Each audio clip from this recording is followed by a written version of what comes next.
Before we get any further, we just want to bring you a message from our sponsor, Keen. Recently, I talked to a reader from Keen. I had 3 important questions I wanted answered. The first is that a few years ago, I had a falling out with a good friend, and I was wondering if we'll patch things up in 2023. Secondly, what does the universe want me to know about my family situation? And finally, how can I stop worrying about the future? Unfortunately, the reader did not think that my friend and I would reconnect this year, which was tough to hear, but the other answers were very helpful. Basically, the reader told me that at times, things will be difficult with my family, but ultimately, these difficult times will draw us closer. And as for how I could stop worrying about the future, they said that if I spent less time working and spend more time with my family, including the difficult family members, then I'll be more comfortable with my current position in life, which will make me worry less about the future. I got this reading using our sponsor, Keen. Keen connects you with talented tarot card readers and astrologers. I thought that was really insightful, and I got the sense that they weren't telling me what I wanted to hear. Instead, they were giving me honest insights into my future. To get your own reading on Keen, it's really easy. Just create an account and choose a reader. There are hundreds of them online right now. Keen's readers have unique specialties that provide a deeper understanding of your situation. If you want to learn more about what 2023 has in store for you, Keen readers have the answers for you. Since there are hundreds of readers available, you pick the one that best suits your needs. Then you connect over phone or text chat. Right now, Keen has a great deal for our viewers. As a new customer on Keen, you can try your first 10 minutes for only $1.99, which is up to $99 in savings. Please go to trykeen.com/paranormally-listed or click on the link in the description to save big on your first reading. Number 3. Stone Cold Case. Detective Constable Tony Batters stood over the dead body of a young woman. Imagine, he said to himself, to be raped and murdered in your own home. It was 1983, he thought, not 1883. The victim he stood over was Jackie Poole, 25. She had been assaulted, beaten, and strangled with an electrical cord. And for what, a few $100 worth of jewelry? There and then, Tony Batters vowed to find Mrs. Poole's killer, by any means necessary, and however long it took him. Word began to spread around Jackie's village of Ruislip in Greater London, and it caught the attention of a woman named Christine Holohan. Christine didn't know Jackie, even secondhand, but they did frequent the same shops. And it was in one of these shops where Christine first heard the shocking news.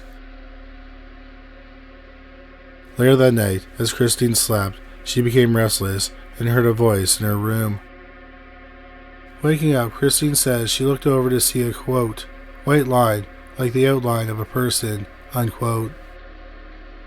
Finding the urge to pull the blankets over her head until this image went away, Christine asked the so-called person what they wanted.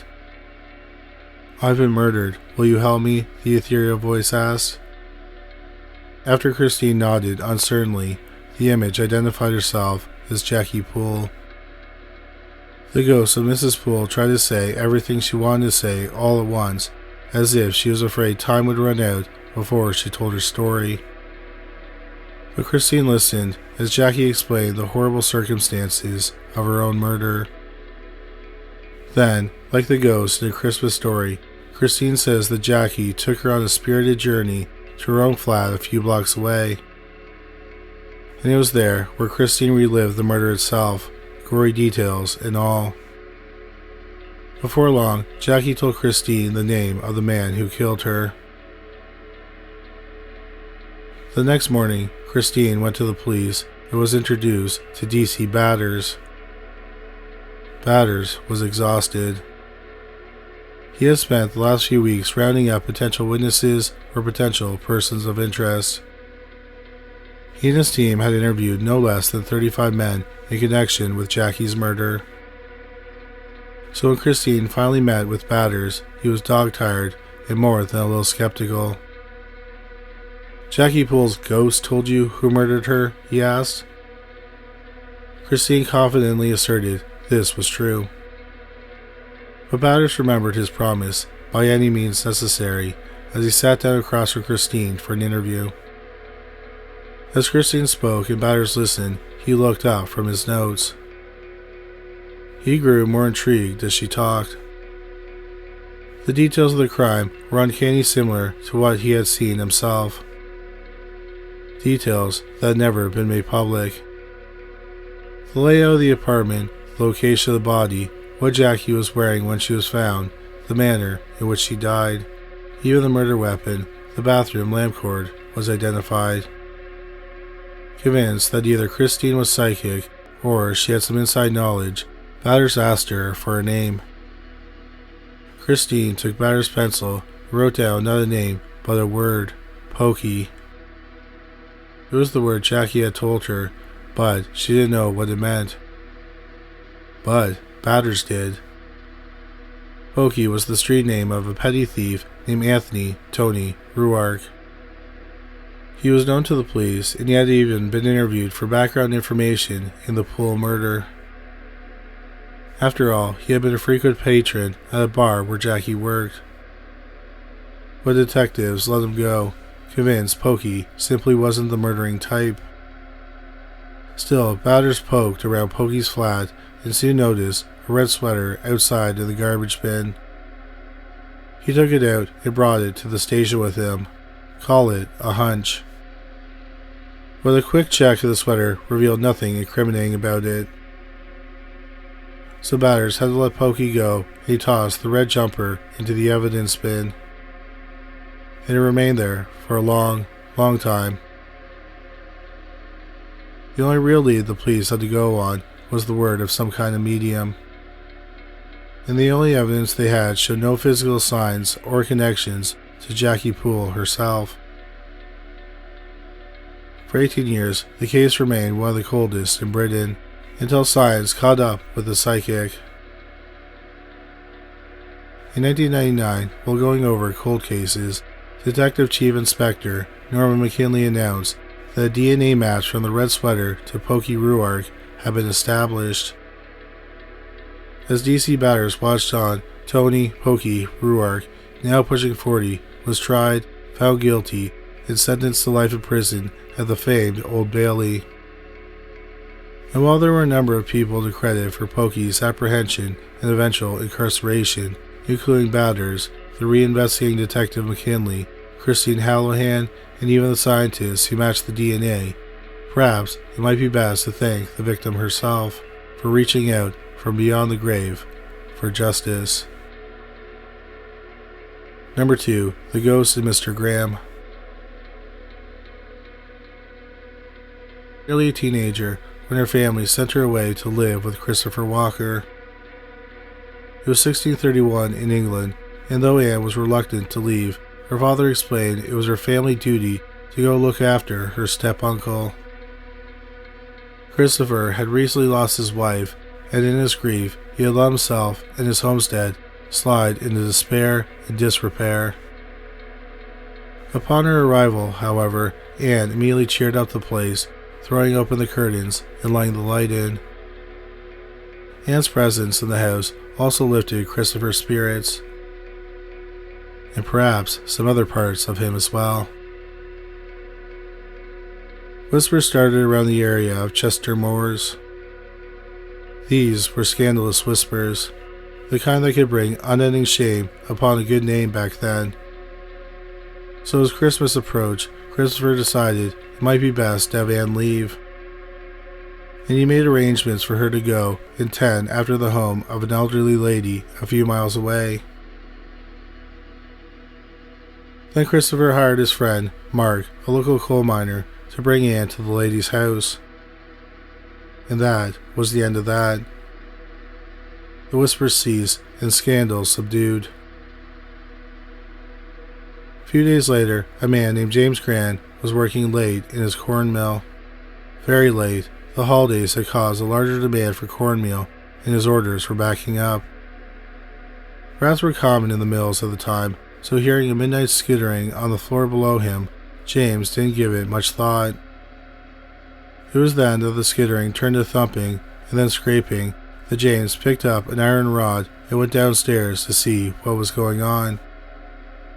Preparing himself for a fight with an intruder, James relaxed when he saw instead a young woman walking away from him.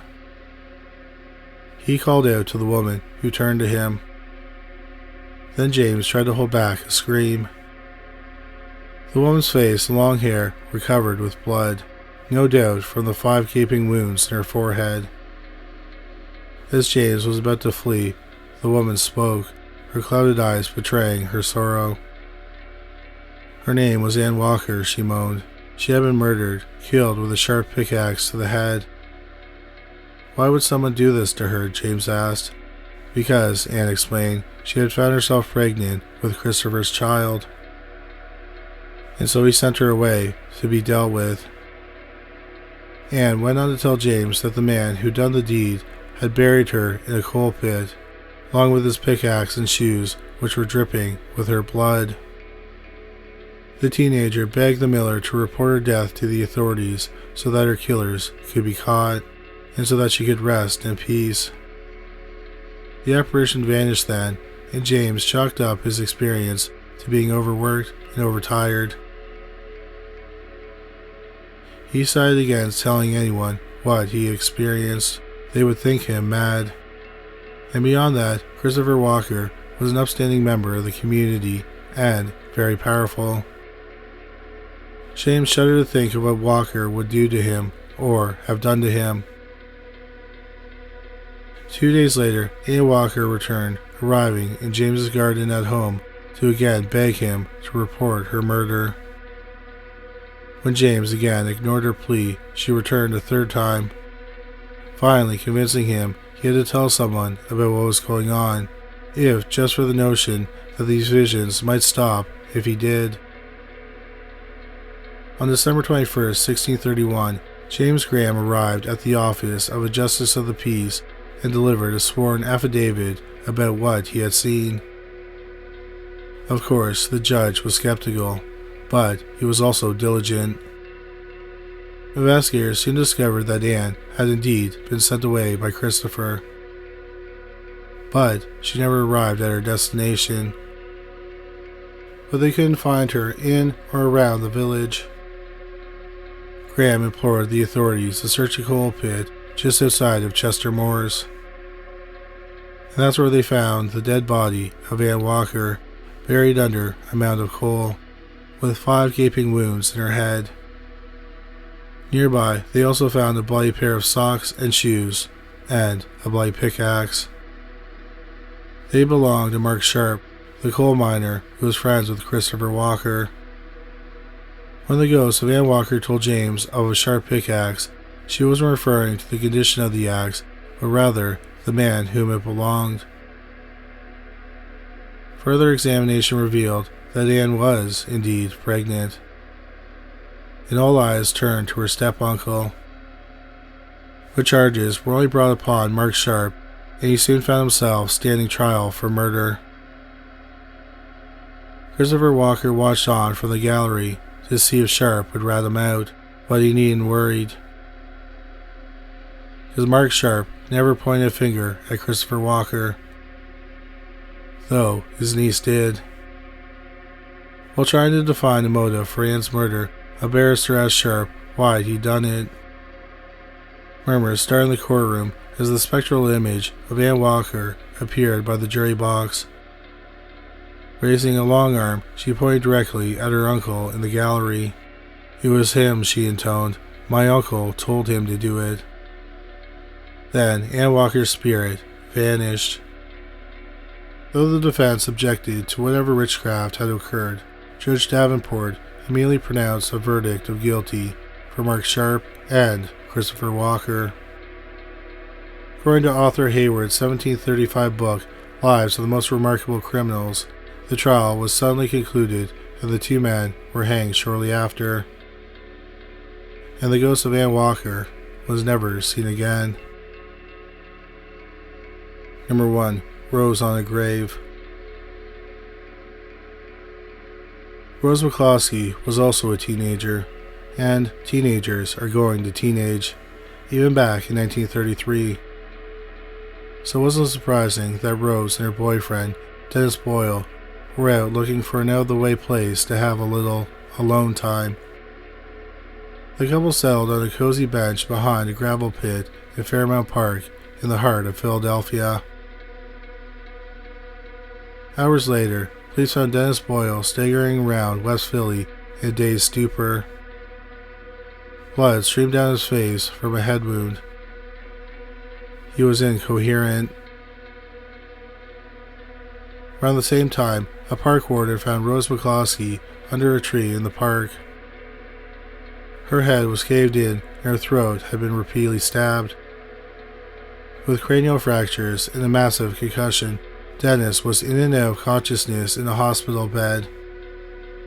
He was unable to tell the police exactly what had happened that mild January night. All he remembered was that the attack came seemingly out of nowhere. Some of the readers of the Philadelphia newspapers saw his lack of memory as suspicious. Others pointed accusing fingers at the fact that he was 29 and Rose was only 19. Detectives learned that Rose's parents weren't thrilled with the relationship and urged her to break it off with Boyle. But the cops ruled Boyle out as a suspect. He had suffered 3 major fractures to the head with a blunt object. Would he have done that to himself? If he had struck himself on the head once, would he have been capable of doing it 2 more times? Probably not, so the police instead turned their attention to the scene of the crime. They found footprints atop of that gravel pile where Rose was found, and they speculated that the prints belonged to the actual perpetrator, who spied the couple from behind the pile and climbed over it to attack them, which is why Dennis remembered the assailant seemed to come out of nowhere. But then 6 months passed, and the detectives had no more leads in the murder. Despite rounding up the usual suspects, and despite a vocal cry from Philadelphians, the trail had gone cold, and everyone involved worried that the crime would go unsolved. Until one day in June, police detectives got a tip from someone who didn't want to be identified for fear of reprisals from the city's criminal element. The tip was only this: look for a giant. Well, not an actual giant, but a very tall man who had been seen lurking around the outskirts of Fairmount Park on the day of the murder. A little digging soon brought the police a 23-year-old local ne'er-do-well, Richard Bach. At 6 foot 6 inches, Bach wasn't a giant, but he was taller than most. His criminal cohorts referred to him as Big Slim, and the detectives took him in for questioning. A confession soon followed. Bach had done it because he had become enraged by seeing couples in the throes of passion. At least, that's what the cops said he said. On the stand during his trial, Bach refuted the confession, insisting police had made it all up. The defense lawyer cast doubt on the reason why the police even picked up Richard Bach in the first place. The attorney claimed it was a frame job, and the police were eager to put a bow on the case to appease public outcry. At this point in the trial, the prosecutors had no choice but to reveal the identity of the man who called in that anonymous tip. It was 66-year-old Tom Barry, a railroad night watchman, who said he saw Richard Bach sulking around the park earlier in the day. But why did Barry know Bach was the man who might have attacked Dennis and murdered Rose? Because she told me herself, Barry told the court from the witness stand. She stood beside my bed, the dead girl. The judge banged his gavel to quiet down the rising laughter in the courtroom. But Barry wasn't laughing when he continued his statement. The spirit of Rose McCloskey had appeared to him dressed all in white. Terrified, he asked the ghost what she had wanted. At which point Rose silently held her arms out to him and then raised them above her head, as if measuring something tall. Rose's ghostly appearance and the fact that he had seen an abnormally tall man in that area of the park on the day she was murdered helped convince Barry that there was a connection, and they, in turn, picked up Big Slim. Bach's attorney tried in vain to have Barry's statement thrown out.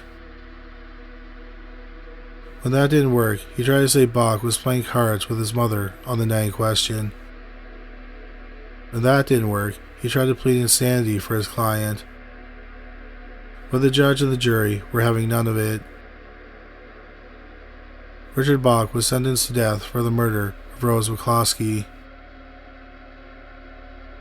Less than a year later, on April 9, 1934, he was executed in the electric chair for his crime. And the ghost of Rose McCloskey presumably went into the afterlife in the opposite direction. Thank you so much for watching this video. We hope you found it interesting. If you did find it interesting, please make sure you subscribe. We'll have a new video about the paranormal every week. If you just discovered this channel, please make sure you check out our other channel, Criminally Listed. We have over 325 videos featuring bizarre but true crime stories. You can find it at youtube.com/criminallylisted. We also have a podcast about cold cases that were eventually solved called Criminally Listed Presents Into the Killing. You can find it on Stitcher, Spotify, Amazon Music, and anywhere you find great podcasts. But that's all for today. Thanks again for watching.